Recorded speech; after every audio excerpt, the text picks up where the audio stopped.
All right, we are live. Welcome everybody to another great Everything is Real Estate with Eagle Homes. My name is Brad Brewer. We are powered by EXP, of course. I'm here today with one guy you recognize and one guy you may or may not recognize. My business partner, morning. Vince. Say hello, Vince. Good morning, everyone. Vince Devall with Eagle Homes, powered by EXP.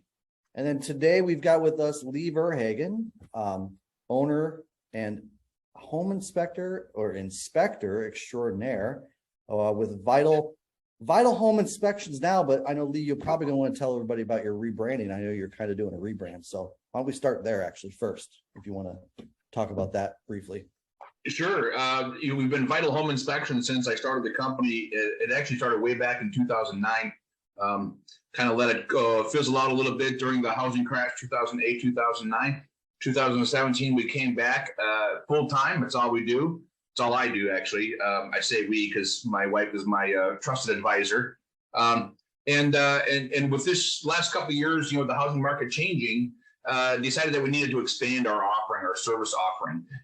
And so with that comes, I don't want to be, just sectioned off into just home inspections, because I want to start doing some commercial inspections and adding on extra things inside the home inspection, like the WDO, which is also known as termite inspection. I've always done radon testing, and I'm mold certified. I'm getting my advanced mold inspection certification right now. So the new brand is going to be Vital Inspections Plus, and the plus is all the extra services that we offer. So the tagline is we do inspections plus a whole lot more.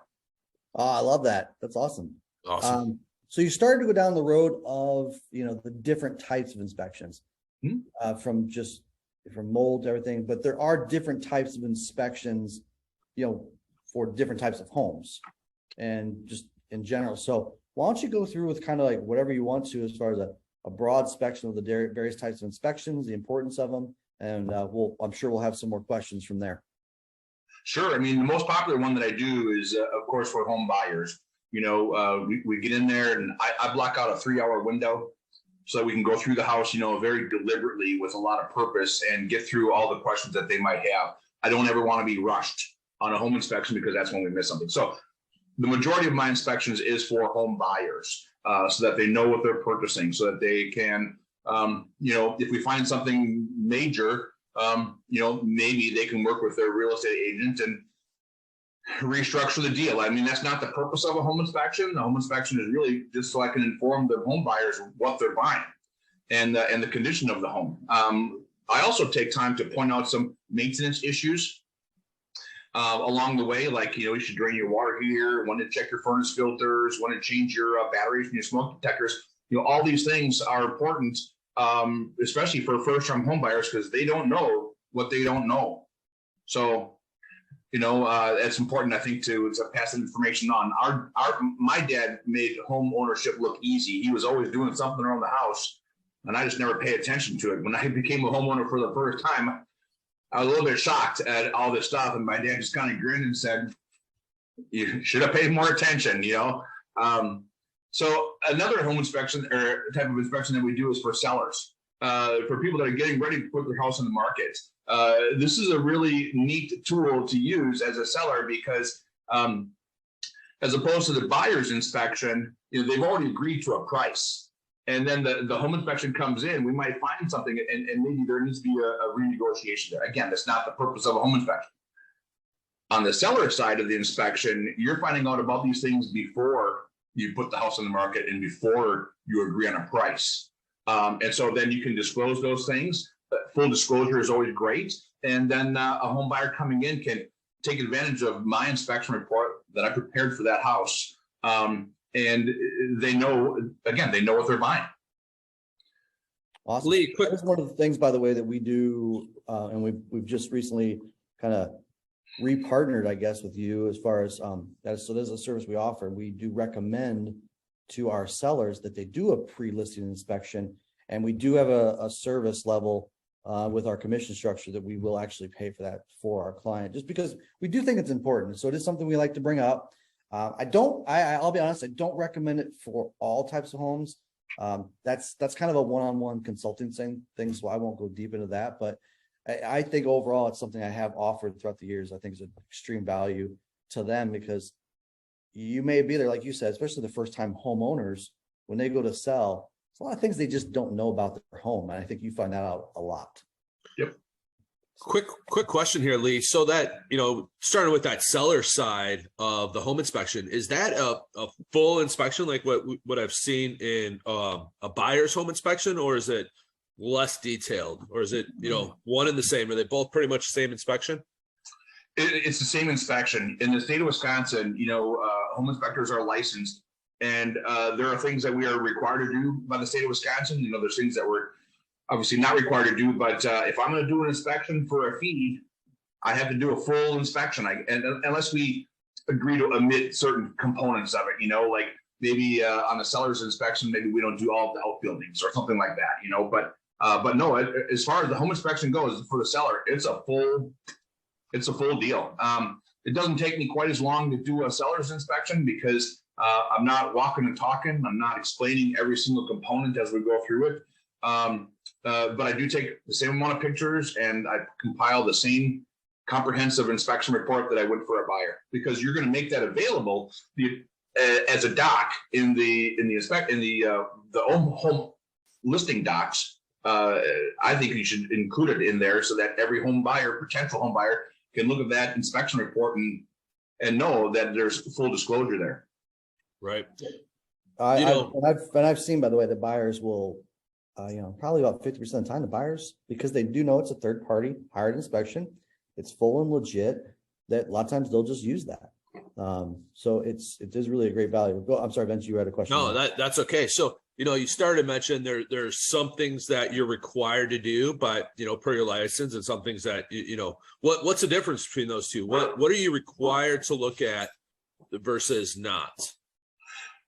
The main thing that I try to focus on is I'm required to look at all of the accessible components of a home, and I don't move personal items. We're not going to move beds out of the way and furniture out of the way to get at every single outlet in the house or every single window in the house. Sometimes headboards go up against the wall and they block windows and outlets, and so we're not going to do those kinds of things. And so those are some of the state kind of outlines those things that we are required to do, and those that we're not. The state would say that I have to check a representative number of windows and outlets, not every single outlet. And then I try to identify those limitations in the inspection report. Personal items, did not allow me a full view of maybe basement walls or garage walls. So when the people move out, there might be something that we didn't see during the inspection, and they would come back to me and say, Lee, how did you miss this? Well, at the time the inspection was covered with storage and personal items, and that part was not visible. So there are limitations to home inspection. We're not going to catch, I don't think we're going to catch everything all the time. But after a 3-hour inspection, I think we found all the major stuff that's accessible and visible. Well, I think I've seen on your reports, and you guys do a great job. And a little bit, I get it, it's for insurance purposes and covering your butt, and you can't get to everything because you can't move everything in the house. But overall, I've seen you do a great job of notating, like, hey, I couldn't get this. And of course, you've got the certain times of year you're not going to test the air conditioner in the wintertime. You can't do it. So I'm not going on the roof when it's covered with snow either. So exactly, there's a safety issue there, right?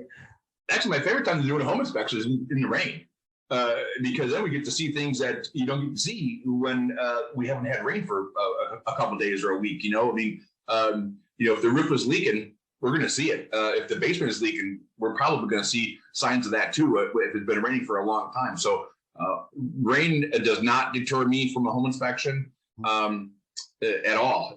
Like I said, I actually like doing them in that time. But yeah, the limitations, again, with the seasonal of the air conditioner and the roof covered with snow, getting to document the limitations and make recommendations accordingly. And, the different types of inspections and having inspections, even when you're not selling your home, I want to get into that in a minute, but you mentioned a couple technicality things that I wanted to talk about, like just with people around. So, I'm a realtor that I believe in letting you guys focus and doing your work. So I tend to not be at inspections. And I think the buyers will ask me, should I be there? Should I not? Typically, what I'll say, well, I'll usually defer to you guys. Hey, he'll tell you, but I know a lot of inspectors will say, hey, I'll get there early, do my thing. If you can and your schedule allows, meet me there towards the end. Is that typical, or how have you adjusted, or how do you manage that process? I kind of prefer my clients to be present, because we're giving that information, from my mouth to their ears, and we can put eyes on it at the same time together. And I think one of the important things about that is the context. Sometimes there are certain words in homes and real estate that scare the crap out of people. One of them might be mold, another one might be asbestos. And I think putting those in the right context is an important part of a home inspection. Just as an example, asbestos might not be a real health risk if it's undisturbed and left alone. The minute you start poking around and disturbing it, now it's a problem, because those fibers become airborne. We talked about that during the inspection. And once you test for something, now you have knowledge that you would have to disclose in the future if you ever do sell that house. But I have resources that, like those 9x9 floor tiles on the basement floors, those are known to carry that asbestos fiber. The solution is go over it and encapsulate it and seal it, maybe with a good epoxy paint. So those are, like I said, putting those things in the proper context is important. Getting back to your question about being focused with the client there, I kind of have a system that I go through. We walk in, whatever door we walk in of the house, whether it be from the garage or from the front door, we kind of pick a direction. I usually go counterclockwise, and we just kind of go around the house and, check everything room by room as we circle our way around the house. We get back to the front door, go to the second floor, do the same thing up there. And usually before I change floors, ask questions to my client. Do you have any questions about this part of the house that we can go and look at right now before we go on to the next part of the inspection? And then we go through the second floor, and I have a system in place where I just kind of go through everything, in an order to make sure that we don't miss anything. And if someone's dad's along or uncle is along, and they're kind of either jumping ahead of me, looking at things, trying to, make sure I see what they see, they might call us over. So what I'll do is, drop my tool bag in the spot where I left off, so that I can come back to that spot and pick up right where I was, in that room and on that particular wall that I was looking at. So I feel pretty confident about my system. I take a ton of pictures for my notes. You won't see me with a piece of paper and write everything down, because I'll get carpal tunnel at the end of the day, and it's just a lot of writing. So my pictures are what I use to make my notes. If you see me, pointing at something and taking a picture of that, the thing I'm pointing at is the thing I need to talk about in my inspection report. Okay. And some pictures are just for my informational purposes. What kind of material is the beam in the basement, and the posts for the beam, and what kind of joists they have engineered, are they trusses? So all these kind of things, I take a lot of pictures just to remind me when I write the report, the conditions of the home. Awesome. So being having to manage those expectations, it's kind of nice, I guess, with the client there the whole time, so you can do some immediate Q&A. Do you also, at the end, when the report comes out, do you encourage that, obviously one of the things we do is we schedule a follow-up after we've reviewed it. I'm pretty good. I've seen enough of them, but if I have a few questions, I'll call and ask you and go through it with you first. Do you also, do you just do it right there on the spot, or do you, schedule something after with the client directly as well? What's your process there? If they're with me, that really is not necessary. Okay. We might do a little summary at the end, like maybe the top 3, top 5 list of things, because what happens during a home inspection is that we start on the outside of the house and we get to the deck, and there may be, 3 or 4 things of concern on the deck. And, people think, oh my God, this is so important. And then as we go through the rest of the house, we find more things that jump above that in importance. And so no house is perfect. Every house is going to have something, right?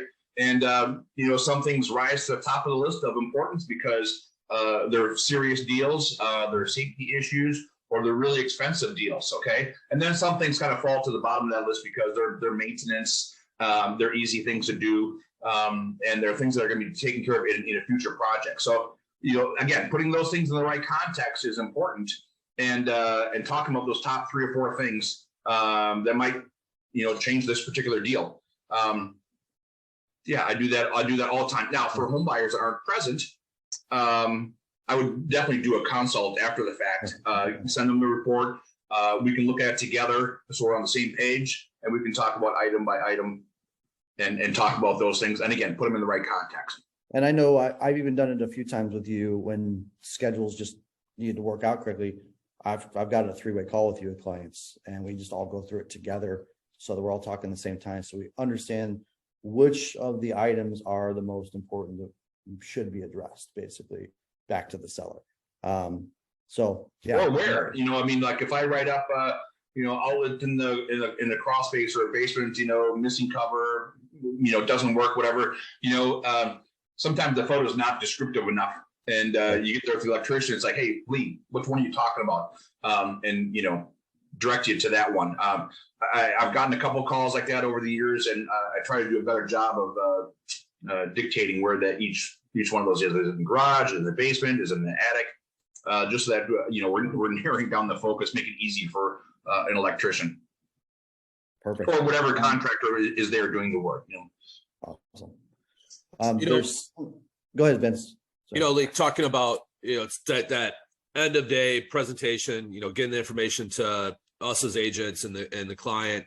What's your turnaround time? From the time you do your inspection to getting us that report, what's that timeline look like? Are we talking a day, 2 days? Because that's a lot of information. So what's that look like? That's a great question, Vince. So I try to get mine done within 24 hours. I think that's a reasonable amount of time to complete the home inspection. Everyone's waiting, holding their breath, waiting for the report to come back.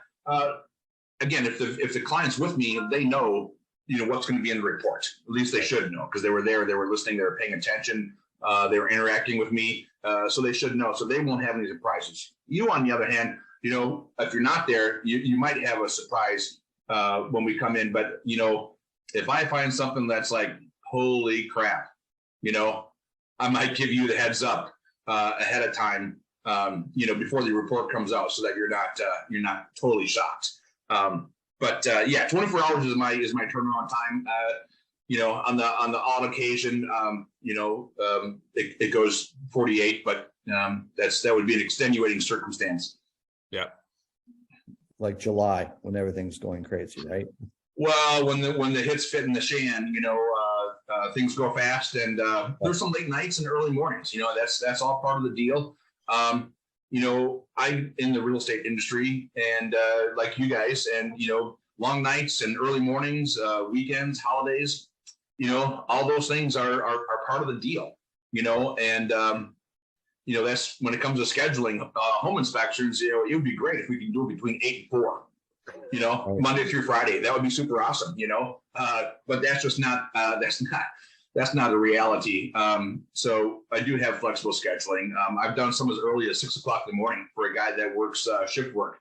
He gets done and he wants to do it before he goes to bed. That's great. Or before he goes to work. So we're pretty flexible. One of the things we need to be cautious of is, if the house is rented out, if there's tenants, if the home is occupied by the seller, we got to be respectful of their time as well. With if they have dogs, kids, we can't be scheduling home inspections at 7 o'clock at night start time, because it's going to take us way past even my bedtime. But and then here's another thing that's happening.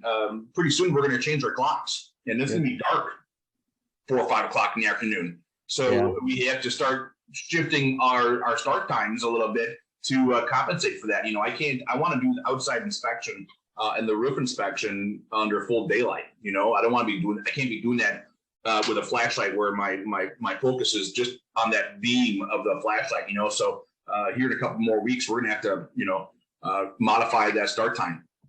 That's a good point. Speaking of timelines, it's kind of a good transition. So, with agents and inspectors, there's a really nice working relationship there. And I'll be the first to say it. Sometimes the inspection timeline is a negotiating tool.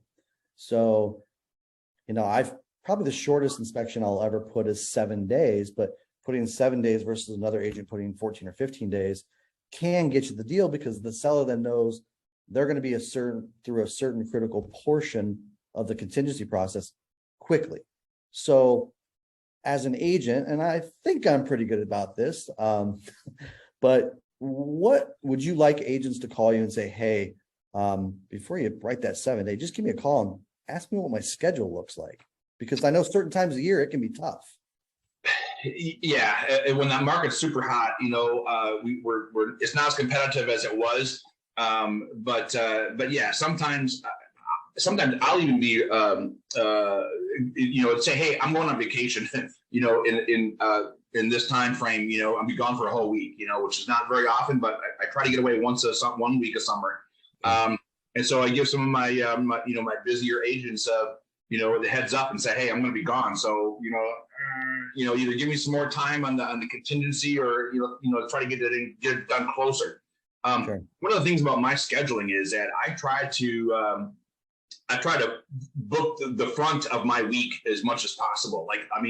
So today on Wednesday morning, I'm trying to book tomorrow morning, tomorrow afternoon, Friday morning. Those are, I want to front load my schedule as much as possible for the next 7 to 10 days. Because if I put something out 6 or 7 or 8 days, now we're up against a deadline for that particular buyer. And, buying a home can be stressful enough the way it is. We don't need to fabricate and add more stress to it. So getting it done as soon as possible, as soon as they get that offer accepted, let's get them on the books and get them done. And, if my schedule is really, really jam packed, I've done as many as 3 inspections in a day. Not a super big fan of it, because it's just sometimes the blurs, but that's why those pictures are so important, because I can focus on just this bank of photos. But those are just one of the things that I do to accommodate, to be flexible. Okay. No, good point. Thanks, Lee. What about, we talked about some of those other inspections, radon, mold, what's the timeline on those? Do they take longer than your normal home inspection? How do you, and I know radon's got to sit in the house for, a longer period of time than just walking in 3 hours and be able to do it. What's that look like? How do you manage that to make sure that, we're hitting our timelines and getting all that done at, around the same time? Great point. So I have 3 radon machines running all the time. So I don't have to wait for this machine to get done before I can pick it up and drop it off to the next place. So I got 3 machines going. If the schedule works out, it's a good idea to drop off the radon machine, the 48 hours before the inspection, so that we have the number at the inspection, or we drop it off during the inspection and I go back, the 48 hours later to retrieve it. Now, the great thing about having my own machines is that I get the number right away. I don't have to send it off to a lab, wait for the results to come back. All those things, again, adds time, adds drama, adds heartburn for people. Right. In the case where if I have to go to my backup with the canisters, those have to be sent out to a lab. I always next day air those and put a priority rush on those so we can get the results back as fast as possible. As far as the termite and the like a mold inspection, we can do those right during the home inspection process. It would just add on a little bit of extra time for the mold sampling. But the termite inspection, if I know that we're going to be doing it, I can add that in, when I'm crawling around in the attic or the crawl space or the exterior of the house, be sure I'm paying special attention for those particular things. Cool. So I got a couple fun questions for you before we wrap up for today. But before I get into that, anything else that we missed, you just think that us, clients, whoever should know? No, I do commercial inspections, commercial properties. I've done some where it's maybe retail space on the main floor and then apartments on the second floor. I've done quite a few of those this year. We'd like to get into more of those, more commercial space like strip malls or stuff like that, doing some of those commercial property assessments. Actually, in January, I'm going to school to become an RV inspector. It's a home on wheels, and people pay sometimes more for the RV than they do for a house. So it would be in your best interest to make sure that everything gets inspected just like a home inspection would be done. That is true. I went to one of those RV centers one time, and now granted it was the mobile ones that could, you could drive them around the country, basically. $400,000 at the time. I think I lived in a $130,000 house at the time. Yep. Holy cow. So you want that looked at. You want that one looked at for sure. Yeah. Lee, before we go into Brad's couple fun questions, the other thing you started the conversation with is a lot of buyers this year skipped home inspections. So, I think that's important that, buyers or homeowners know that they can still come back and get that home inspection for the simple fact of knowing what needs to be taken care of down the road. Like you said, it's a great checklist of, furnace, roof, kind of set a timeline and so you can budget as a homeowner. So, I want to kind of touch on that point a little bit, and then we'll go into Brad's fun questions. But, those home inspections still take about the same amount of time. You want the homeowner to be there, things like that. Because I want to do a good job for my client. I want to be consistent so that I'm doing the same thing all the time, so that my routine is the same. The cadence, the verbiage, everything's the same pretty much. Ideally, we want to get it done before they buy the house. But in those cases where they had to waive the inspection to get their offer more attractive, to get their offer accepted, and not advised, but I get it. Get them done after the fact, and we'll go through the same thing. We'll talk about the maintenance issues. We'll point out some of those things to help them prioritize their list of what should be done first. One of the things I talk about during a home inspection is to make a list of wants versus needs. Okay. I want this done, but I need that done first. And sometimes a want becomes a need because of situational things that happen. So, that's a great thing to do. Just to get it done. Just get it done. Another trick to do, and I'm sure that you guys talk about this with your clients all the time, is putting on like a cap on repairs. Like, we're not going to ask for repairs unless it's over a certain dollar amount, so that way you can get the home inspection part of the offer, but yet not the sellers know that they're not going to get nickeled and dimed on a bunch of little stuff, so that's an option too for home buyers. Another one would be like maybe just for informational purposes, so that we can get it done before. That's the best time to do it, but it's also just important to do it. Cool. All right, we got time for probably one fun question. It's fun to me. Maybe it's not fun to everybody else. I don't know. So as realtors, we're in all kinds of different homes, and occasionally I'll come across a feature, something like that, that's just so unique, or maybe it's a little crazy. It stands out. What's the oddest defect that you can think of that you ever just came across? Like, whoa, I've never seen that before. Wow, that's a good question. Sometimes some of these things become so routine because I see them all the time. I was going through my camera roll for a B&I presentation, and one of them was like a coffee can with those triangle bottle openers, and they put a bunch of holes around the bottom of that coffee can, and they put it over the ductwork, and that was their vent coming out into a basement space. Another one that was pretty scary was the bathroom exhaust fan vented into the attic, which is super bad because that's mold. You're just going to get mold in your attic. It's not if, it's really when.